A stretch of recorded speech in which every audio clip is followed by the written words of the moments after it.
proceso. La semana pasada hemos hablado de los dos primeros temas. Todo esto es introductorio, como se habrán dado cuenta.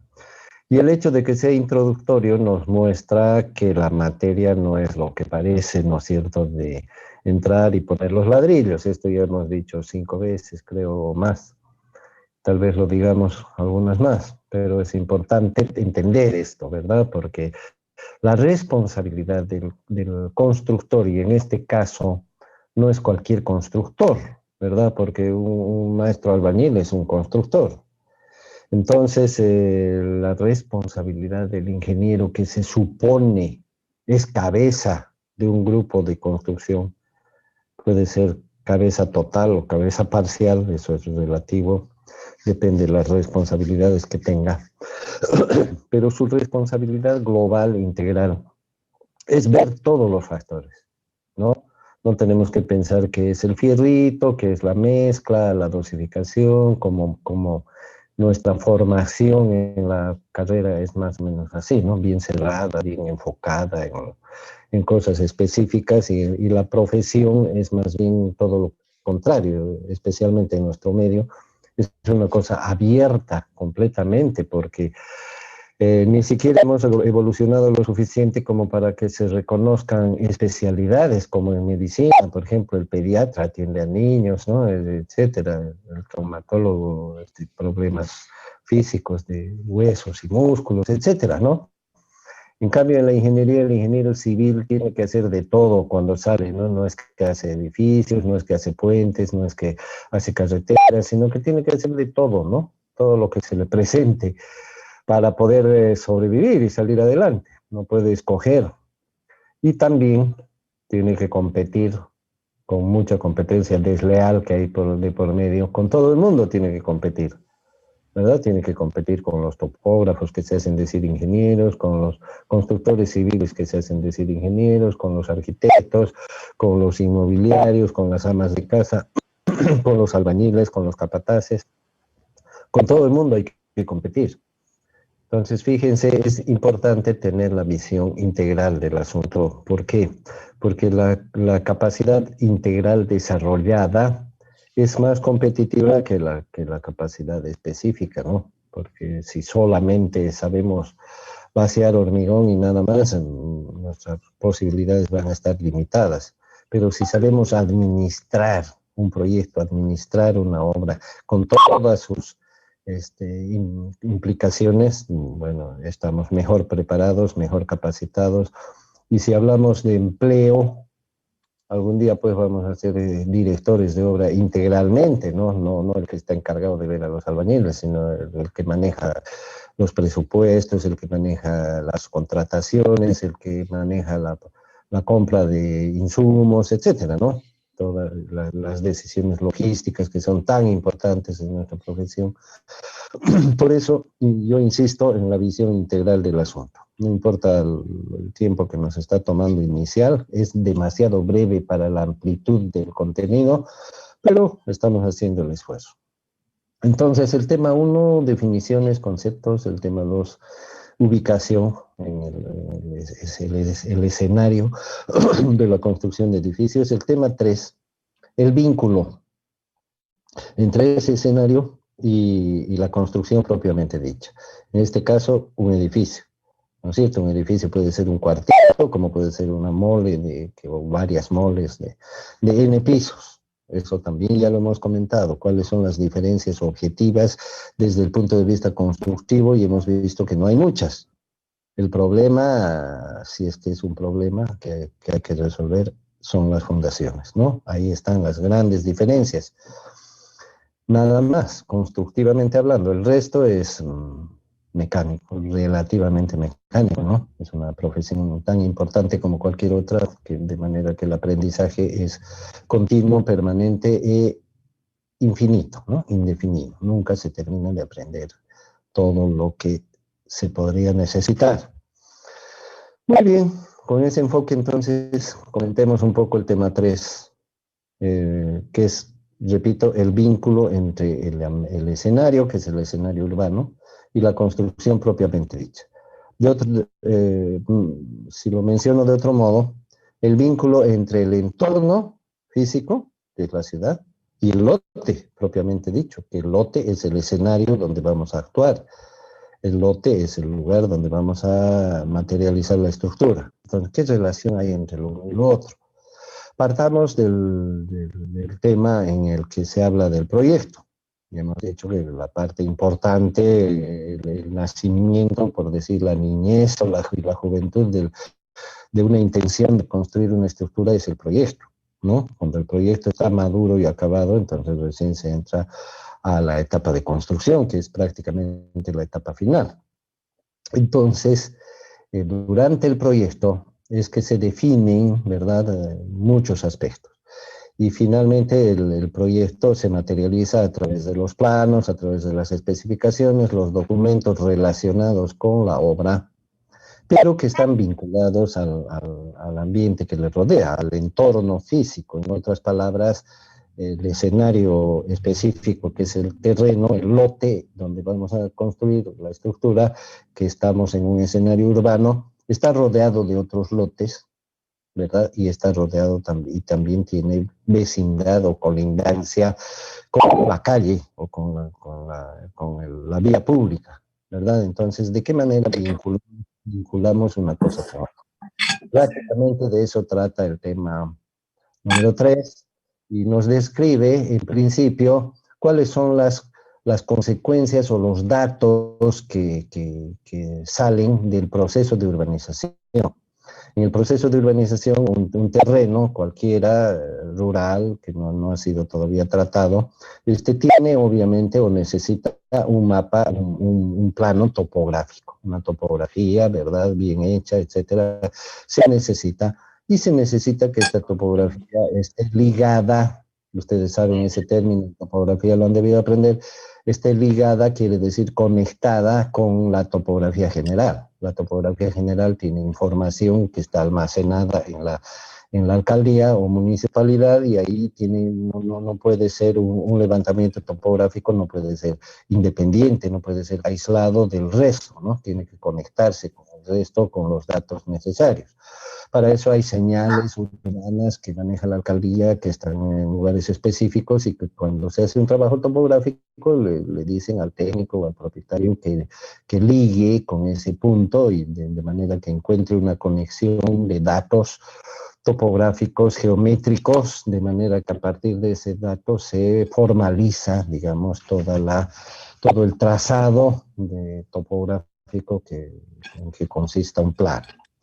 En ese mismo plano, en ese mismo espacio, el proyectista o el urbanista hace su trazado, y hemos dicho respetando los lineamientos que le da la municipalidad o la alcaldía, respetando todo eso, hace su trazado, respetando las reglas, tiene que destinar, como al compañero de ustedes hizo una consulta por WhatsApp, tiene que destinar cierto porcentaje de espacio para las áreas públicas, tiene que contener calles, avenidas, parques y obviamente otros espacios destinados al uso público. La alcaldía maneja eso y tiene que alcanzar un porcentaje dado, y si algunas veces se excede, entonces la alcaldía le compensa al propietario dándole terrenos equivalentes en otras áreas o en otros espacios, y si le falta también, bueno, no le puede faltar, ¿no? Pero si le sobra, sí le puede compensar de alguna manera. Entonces, una vez que está hecho el trazo y se presenta a la alcaldía supuestamente, vamos a suponer que lo aprueba, que todo está en orden. Entonces se procede al replanteo. ¿Qué cosa se replantea? Básicamente las poligonales formadas por los ejes de las calles. Eso se replantea y todo está dentro de una poligonal mayor que se conecta con el sistema topográfico general y todo tiene sus puntos y sus datos de coordenadas, etc. Entonces, una vez que se hace el replanteo, la alcaldía va y revisa, y si está todo en orden, entonces se preaprueba la urbanización y se autoriza la apertura de calles, etcétera. Ese es el proceso. Entonces, ¿qué queda de ese proceso para el constructor y para el futuro? Queda el plano, ¿no? Que en el tema 3 arranca el tema con una figura de un plano donde se muestra las manzanas. Básicamente las manzanas son el proyecto de un pedazo de tierra urbanizado. Eso es una manzana. ¿no es cierto? Que y la manzana está dividida en lotes o parcelas y cada una tiene sus dimensiones y tiene un trazado, normalmente un trazado geométrico, ¿no es cierto? Es bueno mantener la geometría, la perpendicularidad y nada de cosas raras, ¿no es cierto? Algunos arquitectos hacen sus diseños medio estrambólicos y después eso resulta que no es muy funcional para los habitantes, ¿no? Uno entra a una calle y resulta que es cerrada, uno entra a otra calle y sale al mismo lugar, etcétera, unas cosas increíbles que yo no sé por qué aprueban ese tipo de cosas cuando lo racional nos muestra la perpendicularidad y el cuadriculado que es desde siempre, ¿no? La idea más práctica y racional no será una novedad ni algo para poner de moda, pero es pues lo más cómodo para el habitante y eso es lo que se tiene que buscar, ¿no? No la fama del arquitecto, ¿no? Que haga una cosa que llame la atención por por su rareza. Lo importante es la comodidad del habitante y la seguridad sobre todo. Entonces, una vez que está hecho el trazo, ¿qué queda? Queda la señalización de los ejes de calle. Los ejes de calle están bien determinados. Y para el trazo, la alcaldía ha dado las pautas respecto al ancho de calle, al ancho de las aceras, etcétera. Todo el trazo está definido. Por lo tanto, el constructor que tiene su planito y que tiene su proyecto propio, de su propio edificio, de su propia estructura, lo que tiene que hacer es conectar, ¿verdad? Ese plano o ese espacio, porque el plano representa un espacio físico real, ese espacio físico real, que está dentro del terreno, lo tiene que conectar con la realidad circundante, que es el eje de calle y el proyecto de urbanización o la urbanización que ya existe, ¿no es cierto? Puede ser que ya exista la calle, que esté pavimentada, que todo esté habitado y nuestro lote es el único pelado, ¿no? Puede ser también. Pero no, lo que quiero hacer notar es de que el proyecto o la estructura o lo que vayamos a construir no es una cosa aislada, ¿no es cierto? Es algo que se tiene que conectar con el resto, no solamente físicamente, no solamente geométricamente, sino también funcionalmente, ¿no? No es algo aislado, es algo que se tiene que conectar y para eso existen ciertas reglas. En esto, para resumir, porque toda la información está en el video y está en el texto, para resumir, como conclusión podemos decir que los elementos fundamentales son la línea y el nivel. Así se llama la línea municipal y el nivel del cordón de acera frente al terreno que queremos ocupar. Por supuesto, es muy importante y obvia la identificación correcta del terreno, ¿no? Para eso en Santa Cruz existe y en todas partes, ¿no? Pero en Santa Cruz en particular existe una metodología muy específica para identificar cada terreno tiene su número, el número corresponde a su vez a un número de manzana, ¿verdad? Y esa manzana corresponde a un espacio mayor que es la unidad vecinal. Entonces, con el número del lote, el número de manzana y la unidad vecinal, tenemos identificado un espacio físico que llamamos terreno o lote sin dudar, ¿no es cierto? O sea, no puede existir en todo el municipio, en todo el territorio municipal, no puede existir otro lote que se confunda con ese, ¿no? Puede ser el mismo número de lote, puede haber el mismo número de manzana, pero no puede haber el mismo número de unidad vecinal. O sea que lo primero es identificar exactamente el escenario donde tenemos que actuar. Una vez que se tiene todo eso y obviamente que se tiene un plano de ubicación, como ya lo hemos mencionado más adelante, pero como ustedes ya lo han leído, ya saben, ¿no es cierto? Entonces, con eso se hace la solicitud y obviamente teniendo el proyecto del edificio, de la estructura que se va a construir y dentro de las normas y se lo presenta junto con todos los documentos que pide la alcaldía, que el título de propiedad, impuestos al día, plano de ubicación, proyecto, que contenga todo lo que requieren las normas, etcétera, se presenta el legajo la solicitud de aprobación de la construcción. Cuando todo está en orden y sale la aprobación, lo que hace la alcaldía es darle al propietario la línea y el nivel. Se pide la otorgación de línea y nivel. Entonces la alcaldía, para asegurarse de que nadie construya fuera de la línea, ni tampoco se aproveche de cualquier circunstancia o cometa errores, entonces manda un funcionario, un inspector que fija con una estaca o con una señal, fija la posición de la línea municipal. ¿verdad? De esa manera nos aseguramos, digamos, que el contorno de la manzana sea uniforme, ¿no? Porque si no, imagínense cómo sería, no falta el que se aprovecha y se sale, y etcétera, ¿no? En Santa Cruz está lleno de esas historias, lleno de esa clase de gente, es increíble. En Bolivia no respetamos las normas ni por chiste, ¿no es cierto? Más bien abusamos de ella porque sirve para sacar plata, etcétera. Y son los mismos encargados de hacer cumplir las normas los que hacen ese tipo de extorsión. Bueno, pero los papeles dicen eso. Entonces se pide la línea, de manera que de esa línea para adentro es nuestro terreno. Está en el plano, está en todas partes, pero se certifica.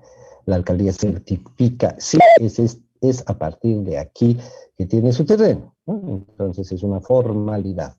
Lo mismo pasa con el nivel. Ya hemos hecho comentarios en el texto y en el video respecto al nivel. Es un asunto complejo, casi yo diría es un show, porque no está respaldado técnicamente por los argumentos que debería, ¿no? Cumplir con su función de drenar la ciudad y dar seguridad a todos, pero como manejamos metele nomás, entonces va igualmente un funcionario de la alcaldía y nos dice, este es el nivel de la acera, ¿no? No sabemos de dónde sale ese dato, pero lo tiene que dar porque es su obligación. Y además que el funcionario, perdón, el propietario y cualquier interesado paga, ¿no? Por estos trámites. Esa es una contradicción, ¿no? Porque si queremos que la gente cumpla las normas, deberían ser gratuitos todos los trámites y debería facilitársele al ciudadano, al usuario, para que cumpla, ¿no?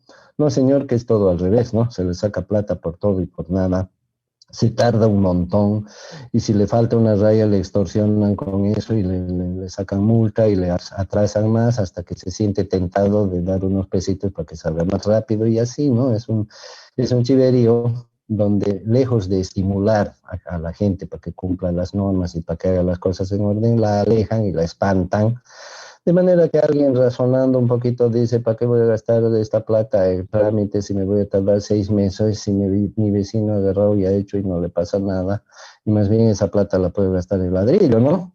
Entonces, bajo ese razonamiento, increíblemente en Santa Cruz, el 70% de lo que vemos y nos rodea no cumple con no tiene los papeles en orden, no tiene los planos aprobados, en muchos casos no es propietario legítimo de los terrenos que ocupa, los famosos loteos y todo ese desorden es fomentado desde la propia municipalidad, ¿no? Bueno, pero estamos estudiando cómo debe ser y ojalá seamos unos este, misioneros de que las cosas no cambien con el tiempo, especialmente ustedes, ¿no? Que son jóvenes y ojalá que se sigan formando de una manera recta y correcta. Bueno, con la línea y el nivel que está descrito en el tema 3, entonces ya se tienen los elementos para hacer el trazo, el replanteo en este caso, ¿no? Porque todo ya está trazado en el plano. Entonces, a partir de esta información podemos ligar, conectar el espacio físico real en el cual ya tenemos una señal respecto a la posición de la línea y ya tenemos una señal respecto al nivel del cordón de acera, entonces en función de esas señales conectamos aquellas con nuestro plano. Ya en el gráfico, en el plano, podemos trazar el resto de los ejes. Vamos a ver eso en el tema siguiente de replanteo que viene por delante. Se trazan los ejes de los diferentes elementos. Tenemos el trazado gráfico de los planos de planta en los planos de arquitectura, ¿verdad? Todo proyecto de edificio, lo primero que tiene son planos de arquitectura. En estos planos de arquitectura están trazados los muros, las paredes, qué sé yo, las escaleras, las habitaciones, dónde empieza y dónde termina el edificio, de qué forma es, etcétera, las dimensiones, está todo trazado, de manera que eso, imaginariamente del tamaño natural del edificio, porque en el plano está a escala, obviamente, para eso manejamos nosotros geometría, medidas, aritmética y demás, entonces, en las supuestas medidas reales, ¿verdad? Conectamos con la línea municipal, estoy hablando del plano horizontal, de los planos en planta, entonces conectamos con la línea municipal de acuerdo al proyecto, ¿no? Ahora el proyecto tendrá que respetar un retiro, si es que existe el retiro, que es la distancia entre la línea municipal y la línea de construcción, que está descrita en el tema 3. respetando los retiros no solamente a la línea municipal, sino también respecto a los vecinos o colindancias que se llama, que son las líneas que dividen la propiedad del terreno respecto a las propiedades vecinas o ajenas. Y de acuerdo a eso se ubicará en planta, siguiendo todos los pasos del proceso de replanteo, se reproducirá en el terreno entonces la posición exacta del perímetro, en este caso, inicialmente del perímetro del edificio, la estructura que vamos a construir. ¿Correcto? Entonces, supongo que abreviando los detalles, creo que todos lo hemos entendido. Si no es así, por favor, dígame a alguien, ¿no? Cualquier duda que tenga. Claro.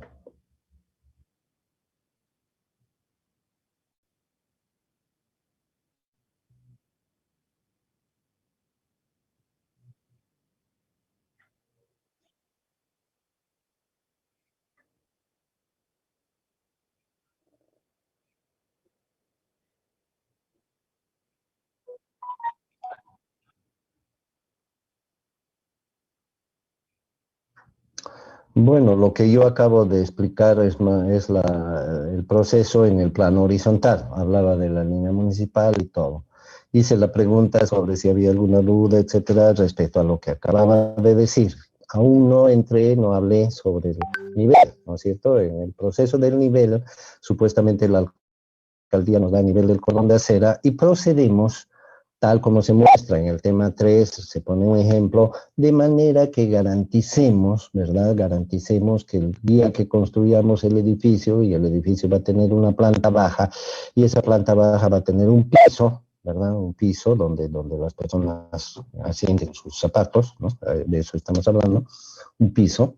Entonces, revestido seguramente, sea de cemento, sea de lo que sea, pero revestido y aunque no esté revestido inicialmente, pero tenemos una idea, tenemos un proyecto de cómo va a ser el día que lo terminemos. Entonces, para poder fijar el nivel de ese piso, porque en este momento solamente tenemos, o en ese momento solamente tenemos el proyecto, que no es más que un dibujo, ¿verdad? No, no tenemos nada real, en el terreno hay tierra, plantas y nada más, y el cielo y la tierra nada más. Entonces, el proyecto del piso terminado es una idea, es una imaginación. Tenemos que marcar, clavar un palito, una estaca en el suelo y marcar una rayita en la estaca, digamos que esta fuera la estaca, ¿no es cierto? Este mango, que claro que no lo ven por el fondo, pero bueno, una estaca, una pedazo de madera y de acuerdo al nivel en el cual queramos que sea el piso futuro, porque no hay nada ahí todavía, ponemos una rayita o marcamos con algo y ese va a ser el nivel del piso cuando lo construyamos. Pero ese nivel de piso cuando lo construyamos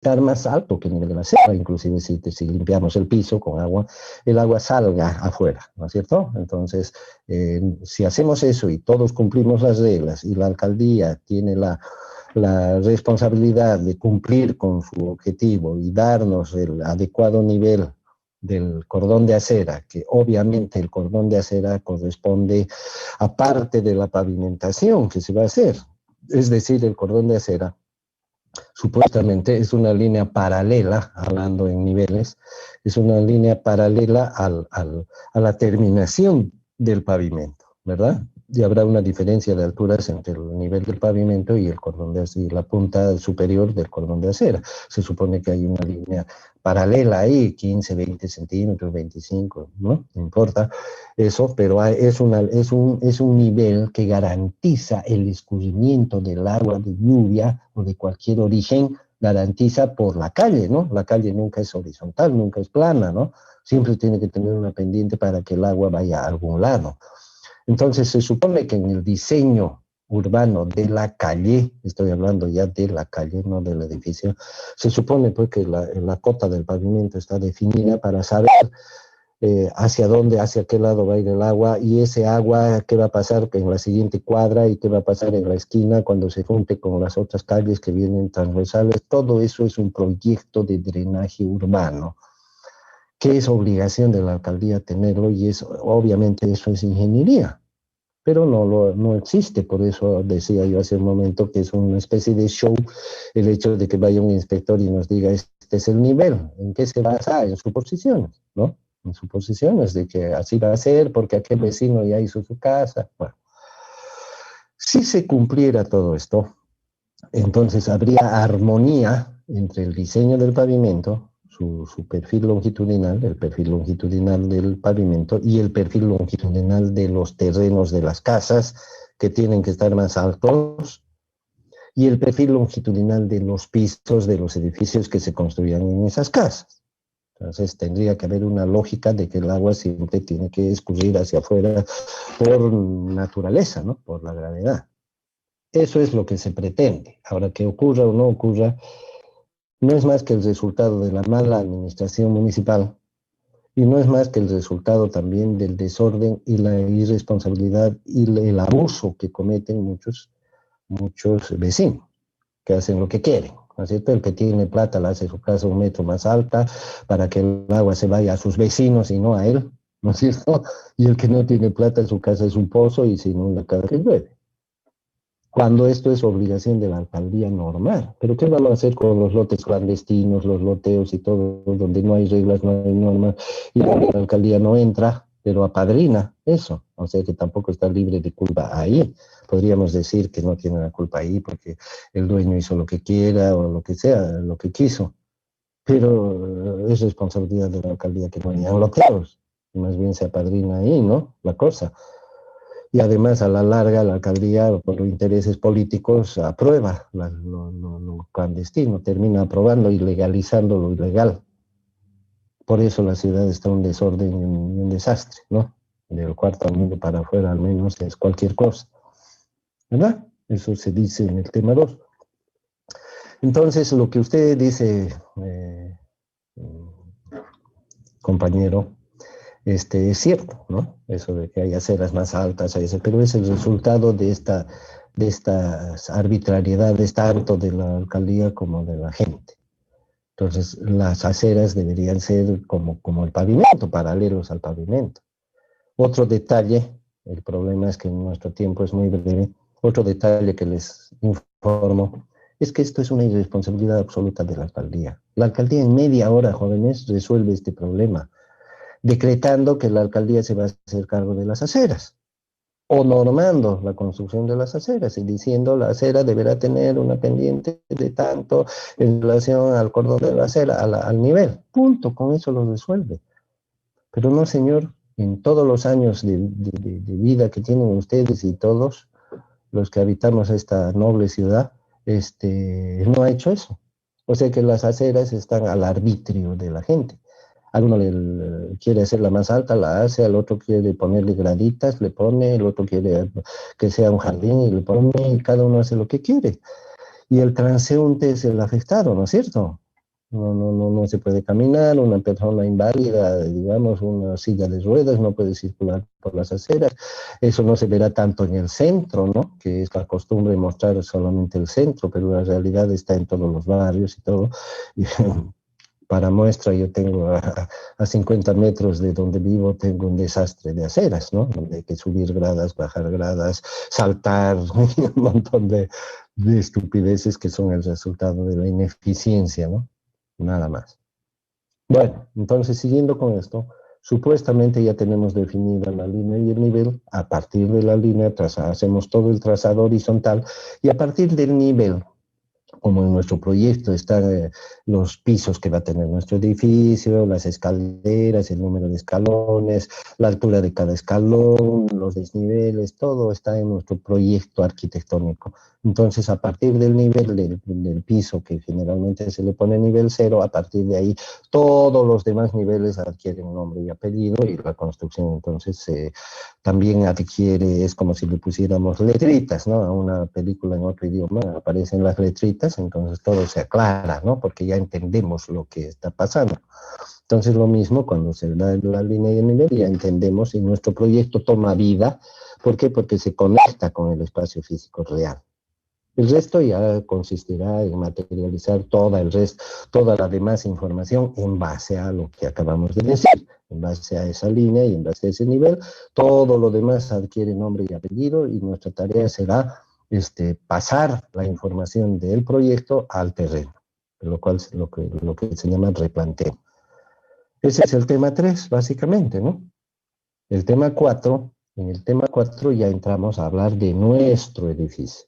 ¿No es cierto? Ya está conectado con su entorno físico, con la parte, con los límites, con los niveles, ya es parte de la ciudad o del entorno funcional, ya es parte legal, supuestamente. Entonces, lo único que tenemos que hacer ahora es reproducir lo que está en los planos y en las especificaciones, materializarlo físicamente. Para ello, obviamente, hay diferentes circunstancias. No siempre el lote es como nos imaginamos. Especialmente en Santa Cruz estamos acostumbrados a ver los lotes planos y relativamente limpiecitos, ¿no es cierto? Pero la realidad es diferente. En otras partes la topografía es muy accidentada, los terrenos pueden tener pozas, pueden tener desniveles muy grandes, elevaciones, etcétera. Entonces, parte del trabajo ya de adaptación, digamos, del espacio físico a las necesidades de la construcción ya es parte de los trabajos previos que tenemos que hacer antes de poner el primer ladrillo. Entonces, dentro de estos trabajos hay muchas cosas que tenemos que enumerar, ¿no? Lo primero, obviamente, será una inspección. Seguramente antes de hacer el proyecto ya se hicieron inspecciones físicas para que el proyecto se adapte a la morfología del terreno, ¿no es cierto? No se va a hacer un proyecto de manera que después no encaje en el terreno, eso es obvio. Entonces, todas las cuestiones que en particular se presenten en un terreno específico habrá que resolver, ¿no es cierto? De repente ahí está lleno de vegetación, hoy en día no es cuestión de tirar los árboles y todo eso, ¿no? Se respeta, se trata de respetar, pero habrá que sacar la maleza, se saca una capa, toda la tierra vegetal de encima se tiene que sacar, porque no se puede construir sobre material orgánico. Se tiene que verificar si las medidas coinciden con el plano, si el resto de las medidas, ¿no? Si coinciden con el título de propiedad, ¿no? Son 3 cosas que tienen que coincidir, el terreno, el título de propiedad y el plano, y el plano, ¿no? Y obviamente el proyecto también tiene que encajar dentro de todo eso, se verifica todo eso, si hay cosas que hay que demoler, ¿no es cierto? Si hay instalaciones que hay que habilitar o deshabilitar, etcétera. Eso me parece que vienen los siguientes temas, pero ahora hablando cuál es la documentación que necesitamos para actuar como constructores. Obviamente ya tenemos todo lo demás definido. Lo siguiente será, obviamente hemos estudiado los planos, sabemos el contenido, sabemos a qué estamos yendo, qué es lo que vamos a construir. Y todo esto está expresado en los planos. ¿Cuáles son los planos? Básicamente los planos arquitectónicos. Para una construcción muy simple, muy pequeña, mínimamente tiene que haber una planta, si es que el edificio es de una planta, si son dos, obviamente un plano de planta, por piso. Tiene que haber 2 cortes, los cortes o secciones que se muestran en la planta y que normalmente son ortogonales y que normalmente el proyectista escoge los cortes donde la geometría o la funcionalidad varía, por ejemplo, donde hay baños, donde hay cocinas, ¿no? Porque son cosas especiales, distintas de las habitaciones peladas.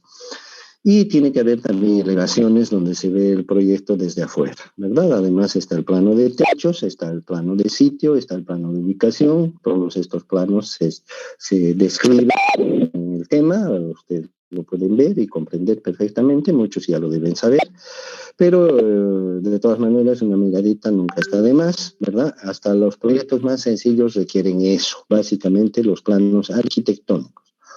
Cuando el proyecto empieza a complicarse, porque digamos, en vez de que sean 2 pisos, van a ser 10 o van a ser 3, no siempre 10, ¿no? No siempre muchos, o cuando la estructura tiene algún tipo de complicación, o cuando el área es muy grande, todo esto está definido en en las normas municipales, ¿sí? Está definido. Entonces, sí, las exigencias aumentan, ¿no? Ya no es solamente eso, sino que tiene que haber un plano estructural, ahí recién entran los ingenieros civiles, ¿no? Habría que analizar estadísticamente cuál es el porcentaje de construcciones que pasan a este segundo nivel, ¿no? Porque en el primer nivel que entran todas las construcciones, tienen trabajo los arquitectos y los ingenieros civiles que proyectan estructuras solamente tienen trabajo a partir del segundo nivel, ¿no? ¿Qué porcentaje será de todas las construcciones? Hace 40 años tengo entendido de que los ingenieros civiles también podían presentar proyectos arquitectónicos, pero esa es una muestra de que nuestro gremio se duerme en sus laureles, ¿no? Porque a partir de cierto momento eso se ha cambiado y ahora solo los arquitectos pueden hacer ese tipo de planos pequeñitos, una habitación, por ejemplo, por decir, el ingeniero no está autorizado para firmar eso. Bueno, como verán, hay harta tela que cortar en nuestra temática. Con esos planos, el constructor tiene que hacer realidad la obra. Si es que la obra, de ser una obra sencilla, se convierte en una obra medianamente compleja, así le llaman en el Código de Urbanismo, o compleja, hay tres clases, ¿no? Simple o sencilla, medianamente compleja y compleja, están bien definidas ahí. Entonces ya tiene que haber plano de cálculo estructural, tiene que haber un ingeniero hidráulico para las instalaciones, un ingeniero hidráulicas, un ingeniero sanitario para las instalaciones sanitarias, un ingeniero eléctrico para las instalaciones eléctricas y para los proyectos ya complejos no solamente se necesita eso, se necesita un proyecto para los ascensores, un proyecto para el sistema de aire acondicionado, si es que fuera un sistema centralizado, o calefacción, o de audio, o de televisión, o de seguridad, o de vigilancia, o de tratamiento de basura, o cualquier otro mecanismo inteligente de los que hoy en día se dota a los edificios, ¿no?